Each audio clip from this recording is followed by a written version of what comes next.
മരുവനെ, മരുവനെ, നീ ഇവിടെ ഒറ്റയ്ക്കിടുന്ന് എന്ത് ചെയ്യാടാ? എന്ത് ചെയ്യാനാ മാമ, ഒറ്റയ്ക്കായി പോയില്ലേ?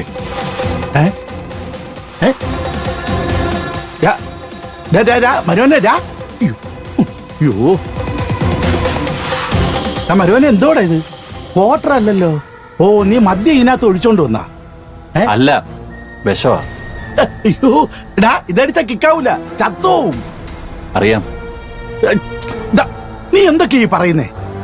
ഞാൻ ഹൃദയത്തിൽ കത്തിച്ചു വെച്ച വിളക്ക് കെട്ടുപോയി മാമ.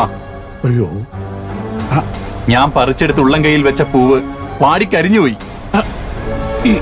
അയ്യോ, നീ എന്താടാ ഓർമ്മിക്കുറിപ്പിന് പഠിക്കുന്ന കവിതയൊക്കെ പറയുന്നു? എടാ, നീ കാര്യം പറയടാ. ഞാൻ മേടത്തെ എത്ര പ്രതീക്ഷയോടെ കല്യാണം കഴിച്ചെന്നറിയാലോ? അതെനിക്ക് അറിയാലോടാ മരുമോനെ. അറിയാലോ. എനിക്ക് എന്റെ മേടത്തിനോട് ജീവിക്കാൻ യോഗമില്ല. അതിനിപ്പോ എന്താ ഉണ്ടായേ? സ്വന്തം ഭാര്യയ്ക്ക് നമ്മള് സ്നേഹം കൊടുക്കും, കെയറിംഗ് കൊടുക്കും, ഇഷ്ടപ്പെട്ട ഗിഫ്റ്റും കൊടുക്കും. അതെ, കൊടുക്കും. എന്നാലേ എന്റെ ഭാര്യ എനിക്ക് തിരിച്ചു തന്നതേ ഡിവോഴ്സ് നോട്ടീസാ. ഡൈവോഴ്സ് നോട്ടീസാ? എന്താടാ കാര്യം? മേഡത്തിന് എന്റെ കൂടെ ജീവിക്കാൻ പറ്റില്ലെന്ന്. അവൾക്ക് എന്നെ വേണ്ടാന്ന്. പക്ഷെ എനിക്ക് മേഡമില്ലാതെ ജീവിക്കാൻ പറ്റില്ല. എനിക്ക് ജീവിതം വേണ്ട. അതിനാ ഈ വിഷം. ശാന്തപ്പ മാമ എന്നെ സഹായിക്കണം. എന്തിന്? ചാവാനോ? ഒന്നുകിൽ ചാവാൻ, അല്ലെങ്കിൽ മേഡത്തിന്റെ കൂടെ ഒരുമിച്ച് ജീവിക്കാൻ. ജീവിക്കാൻ വേണ്ടി വേണേ ഞാൻ കൂടെ നിൽക്കാം. മേഡം ആഴ്ചയിൽ 3 ദിവസം പെരുന്ന മുരുകൻ അമ്പലത്തിൽ പോവാറുണ്ട്. ആ സമയത്ത് മേഡം കാണുന്ന പോലൊരു ശൂലം ഞാൻ എന്റെ കവിളിലൂടെ കേറ്റും. എന്നിട്ട് മേഡം കേൾക്കാനായി ശാന്തപ്പ മാമൻ ഉറക്കെ കരയണം. സ്വന്തം ഭാര്യ പോയെന്നും പറഞ്ഞ് ഇങ്ങനെ വേദന അനുഭവിക്കണോന്ന് ചോദിച്ച്. അപ്പൊ അത് മേഡം കേട്ടിട്ട് ഓടി വന്നെ കെട്ടിപ്പിടിച്ചിട്ട് കരയും, വേണ്ട രവീന്ദ, വേണ്ട രവീന്ദാന്ന്. അങ്ങനൊരു അവസരം ശാന്തപ്പ മാമൻ എനിക്ക് ഉണ്ടാക്കി തരണം. എങ്ങനെയുണ്ട് എന്റെ ഐഡിയ?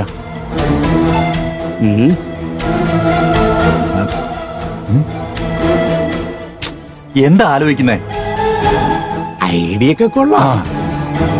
പക്ഷേ ശൂലം അങ്ങനെ ചുമ്മാ കേറ്റാൻ പറ്റൂലല്ലോ. അതിനെ ഒരു 41 ദിവസം വ്രതം എടുക്കണം. മനസ്സും ശരീരവും ശുദ്ധമായിരിക്കണം. അല്ലാതെ ശൂലം കെറ്റിയാലേ നീ ഓടും. ഈ കുട്ടനാട് മുഴുവൻ കിടന്നോടും. എനിക്ക് വേദനിക്കാൻ പാടില്ല. എന്നാ ശൂലം കേറ്റിയും വേണം. മേഡത്തിന് എന്നോട് സിമ്പതി തോന്നണം. അതിനു പറ്റിയൊരു ഐഡിയ ആലോചിക്കേ.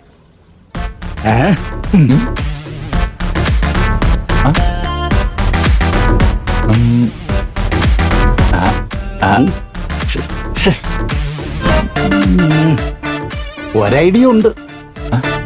അതെ, ഞാൻ സെറ്റാക്കാം. നീ കണ്ടോ? എന്നാലും നീ വിഷം കഴിക്കാനൊന്നും തീരുമാനിക്കേണ്ടിയിരുന്നില്ല. ഇത് വിഷമല്ല മാമ, പച്ചവെള്ള. പച്ചവെള്ളോ?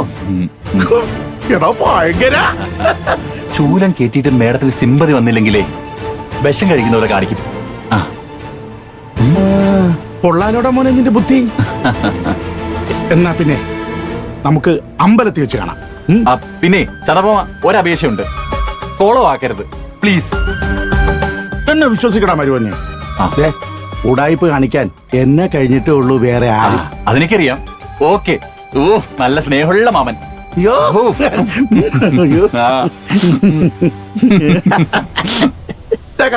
ഞാൻ സെറ്റാക്കാം.